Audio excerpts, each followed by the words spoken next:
അനിൽകുമാർ, ഞാൻ താങ്കളിലേക്ക് വരികയാണ്. നേരത്തെ ആ പരാമർശിച്ച കാര്യം, ആർ രാകേഷ് എന്ന് പറയുന്ന MLA ആണ് തമിഴ്നാട് നിയമസഭയിൽ ഇന്ന് ഈ കാര്യം ഉന്നയിച്ചത്. അദ്ദേഹം AIADMKയുടെ MLA ആണ്. എന്നിട്ടും കേരളത്തിനെതിരെ ഒരു ദുരാരോപണം ഉന്നയിക്കുന്നു എന്ന് പറഞ്ഞ് ഭരണപക്ഷം അത് തള്ളിക്കളയുകയല്ല, ഫലത്തിൽ അത് ശരിവെക്കുന്ന മട്ടിലാണ്, പരോക്ഷമായി ശരിവെക്കുന്ന മട്ടിലാണ് മന്ത്രി ആദവ് അർജുന സഭയിൽ സംസാരിച്ചത്. കേരളവുമായി ഈ കാര്യങ്ങൾ ചർച്ച ചെയ്യുന്നുണ്ട്. നേരത്തെ തന്നെ മുഖ്യമന്ത്രി അവിടുത്തെ ആഭ്യന്തരമന്ത്രിയുമായിട്ട് അല്ലെങ്കിൽ തന്നെ ചർച്ച നടത്തിയിട്ടുണ്ട് എന്ന് പറഞ്ഞുകൊണ്ടാണ് പറഞ്ഞത്. കേരളം സംശയത്തിൻ്റെ നിഴലിൽ നിൽക്കുന്നു. കേരളത്തിൽ നിന്ന് മയക്കുമരുന്ന് തമിഴ്നാട്ടിലേക്ക് മുഴുവനുമോ അല്ലെങ്കിൽ ഭാഗികമായിട്ടോ കടന്നു ചെല്ലുന്നുണ്ട് എന്ന് പറയുന്നു. അത്തരത്തിലുള്ള ഒരു മാഫിയ കൊലപ്പെടുത്തിയതാണ് അവിടെയുള്ള ഒരു ചെറുപ്പക്കാരൻ്റെ കാര്യം എന്ന് പറഞ്ഞുകൊണ്ട് ആ വിദ്യാർത്ഥിയുടെ പേര് അമുദൻ എന്നാണ്. അതേക്കുറിച്ചുള്ള അടിയന്തര പ്രമേയ ചർച്ചയിലാണ് ഈ രംഗമുള്ളത്.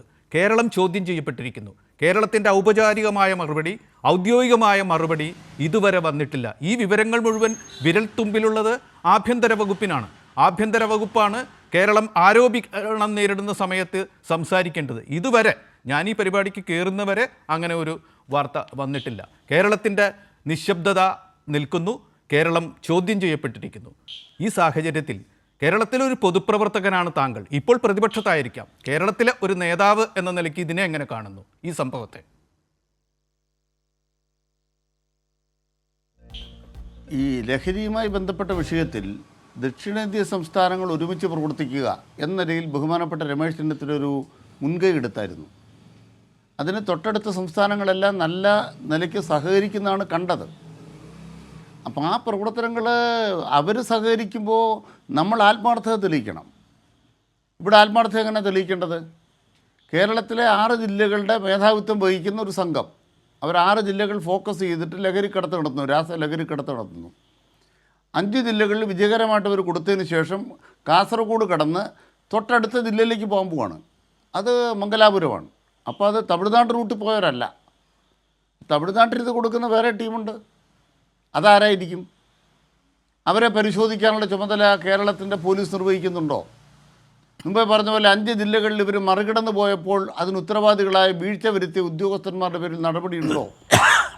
ഈ കേസിൽ തന്നെ എണ്ണി പറഞ്ഞ വീഴ്ചകളുണ്ട്. നടപടിയുണ്ടോ? സന്ദേശം എന്താണ്? തമിഴ്നാടാവട്ടെ കർണാടക ആവട്ടെ, സന്ദേശം എന്താണ്? കേരളത്തിൽ ഇതൊക്കെ ഷോയാണ്, ഇതിനപ്പുറം ഒന്നും ഉണ്ടാവില്ല. ഇപ്പം തന്നെ ഞാൻ ഉദാഹരണം പറയാം. ഔദ്യോഗിക സംവിധാനങ്ങളെ എങ്ങനെ ദുരുപയോഗിക്കുന്നു. ഈ പ്രതികൾ മുഖ്യമന്ത്രിയുമായി ബന്ധമുള്ള വീഡിയോകൾ പുറത്തു വന്നു. അതുമായി ബന്ധപ്പെട്ട് സ്വാഭാവികമായും മാധ്യമങ്ങൾ കാർഡിറക്കും. എല്ലാ മാധ്യമങ്ങളും കാർഡിറക്കിയില്ല. എല്ലാ മാധ്യമങ്ങളുടെ മുമ്പ് ഇതിൽ വാർത്ത വന്നില്ല. എല്ലാ മാധ്യമങ്ങളും ഈ പ്രതികളും മുഖ്യമന്ത്രിയും കൂടെ ഒരുമിച്ച് നിൽക്കുന്ന നിരവധി ചിത്രങ്ങൾ ഏറ്റവും അവസാനം നമ്മൾ കാണാം. ഒരു വിരുന്ന് കോഴിക്കോട് നടക്കുകയാണ്. ആ കോഴിക്കോട് നടക്കുമ്പോൾ ഇന്നത്തെ മുഖ്യമന്ത്രി നടന്നു വരുന്നു. ആ നടന്നു വരുന്ന മുഖ്യമന്ത്രിയുടെ മുമ്പിൽ ഇദ്ദേഹം ഇരിക്കുകയാണ്.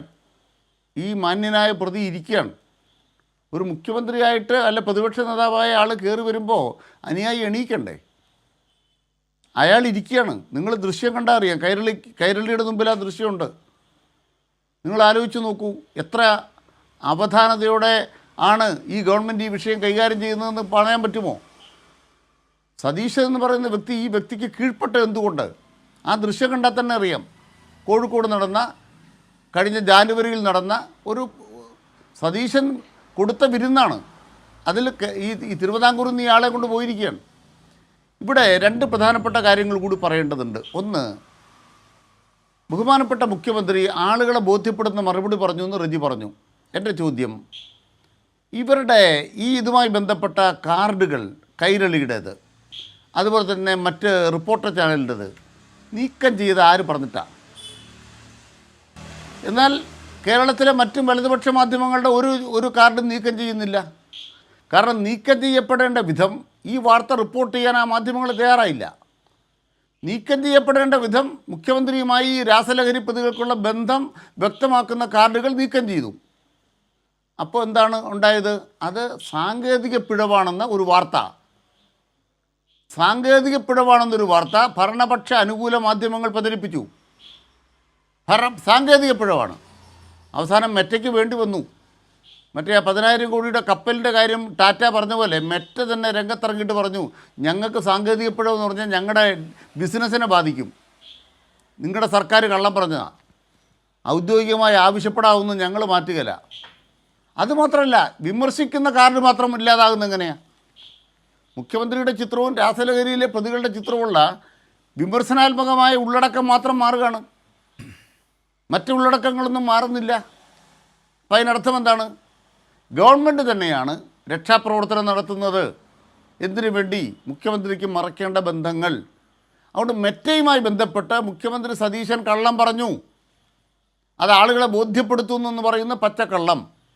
രണ്ടാമത്തെ കാര്യം, ബഹുമാനപ്പെട്ട രജി ഉന്നയിച്ച പോയിന്റിൽ എനിക്കൊരു മറുപടി ഉള്ളത്, CPM പ്രതിസന്ധിയിലൊന്നുമല്ല, ഞങ്ങൾ ഭരണപക്ഷത്തല്ല, പിന്നെ ഞങ്ങളങ്ങനെ പ്രതിപക്ഷത്തിരിക്കും, ഞങ്ങളെന്ത് പ്രതിസന്ധിയിൽ?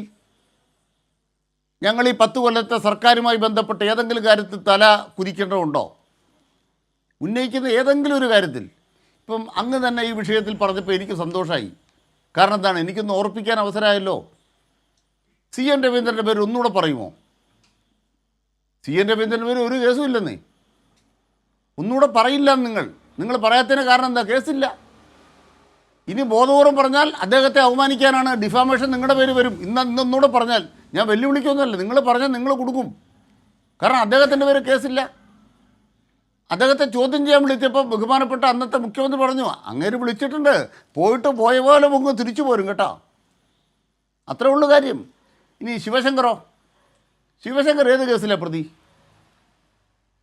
സ്വർണ്ണക്കള്ളക്കടത്ത് കേസ് പ്രതിയാണോ?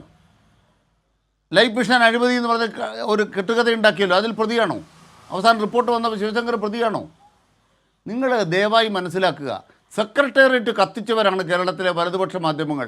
തലസ്ഥാനം കത്തുന്നു, ഒരു പ്രധാനപ്പെട്ട പത്രത്തിൻ്റെ ഫ്രണ്ട് പേജായിരുന്നു. എന്നിട്ട് തലസ്ഥാനം കത്തിയോ? ദുബായ് വിമാനത്താവളത്തിൽ നിന്ന് ദുബായ് സർക്കാരിൻ്റെ എമിറേറ്റ്സ് വിമാനത്തിലേക്ക്, ദുബായിയുടെ ആ കോൺസുലേറ്റിലേക്ക് അവരുടെ വിലാസത്തിൽ സ്വർണം കടത്തിയാലേ സെക്രട്ടേറിയറ്റിൽ ഫയൽ എഴുതി വെക്കുമെന്നും അത് കത്തിക്കുമെന്നൊക്കെ വാർത്ത കൊടുത്ത മാധ്യമങ്ങൾ ഈ കേരളത്തിലുണ്ടായി. അതൊന്നും തിരിച്ചാലോചിക്കാനുള്ള ബുദ്ധിയില്ല. ബുദ്ധി ഇല്ലാന്നിട്ടല്ല, ഈ ഒരു പരിസരത്തിലാണ് ഇടതുപക്ഷത്തെ തോൽപ്പിക്കാൻ നോക്കിയത്. അതിലൊക്കെ നിങ്ങൾ വിജയിച്ചിട്ടുണ്ട് വലതുപക്ഷം. ഞങ്ങളിന്ന് തലയുയർത്തിയാണ് പറയണത്. ഒന്ന് CPM പ്രതിസന്ധിയിലല്ല, ഇടതുപക്ഷം പ്രതിസന്ധിയിലല്ല, പ്രതിസന്ധിയിലുള്ളത് കേന്ദ്ര സർക്കാരാണ്. 2, ആ കേന്ദ്ര സർക്കാരിനോടൊപ്പം അതേ നിലവാരത്തിൽ പ്രവർത്തിക്കുന്ന കേരളത്തിലെ സർക്കാരാണ്. ഇവിടെ ഞാൻ ചോദിക്കട്ടെ, കേരള പോലീസ് സതീശൻ്റെ നിയന്ത്രണത്തിലാണോ? അങ്ങനെയാണ് രവത ചന്ദ്രശേഖർ അവിടെ പോയി മുട്ടുകാലം നിൽക്കത്തില്ല. രാജ്ഭവനിൽ രവത ചന്ദ്രശേഖർ പോയി നിൽക്കുകയാണ്. ഇരിക്കാൻ സമ്മതിച്ചിട്ടില്ല, ഗവർണറുടെ മുമ്പിൽ നിൽക്കുകയാണ്. എന്തിന്? ഏത് കാര്യത്തിന്? അപ്പോൾ ഇവിടെ വൈസ്രോയി ഭരണം കൊടുത്തോ? വൈസ്രോയി വന്നോ? പണ്ട് മുഖ്യമന്ത്രി പിണറായി പറഞ്ഞായിരുന്നു, വൈസ്രോയി ഭരണമൊന്നും ഇവിടെ വേണ്ട. 6 ഏക്കർ വൈസ്രോയി ആയോ? യെസ്. അതുകൊണ്ട് രാഷ്ട്രീയമായ മറുപടിയാണ് പറയണത്. CPM പ്രതിസന്ധിയിലല്ല, ഞങ്ങൾ വളരെ ആഹ്ലാദത്തിലാണ്. എന്താണ് ആഹ്ലാദം? സമരഭരിതമായൊരു ഇന്ത്യ രാജ്യത്തിനകത്ത് ഇന്ത്യയാകെ പാറുന്ന വിധം തെരുവുകളെ സമരഭരിതമാക്കാൻ കഴിയുന്ന ഇടതുപക്ഷ രാഷ്ട്രീയത്തിൻ്റെ മുന്നേറ്റത്തിൻ്റെ കാലം വന്നിരിക്കുന്നു. അതിൽ ഞങ്ങൾക്ക് നിറഞ്ഞ അഭിമാനമുണ്ട്. രണ്ടാമത്തെ ഞാൻ ഒന്ന് ഇടപെടുകയാണ്. സമയം തരാം. നമുക്ക് ഒരു നിശ്ചിത സമയത്ത് കൊടുക്കേണ്ട ഒരു ബ്രേക്ക് ഉണ്ട്, അതിപ്പോ കൊടുക്കണം. അതിലേക്ക് കഥയൊക്കെ പറയാനുള്ളൂ. പിന്നെ ഒരു മെസ്സിലേക്ക് വരാം.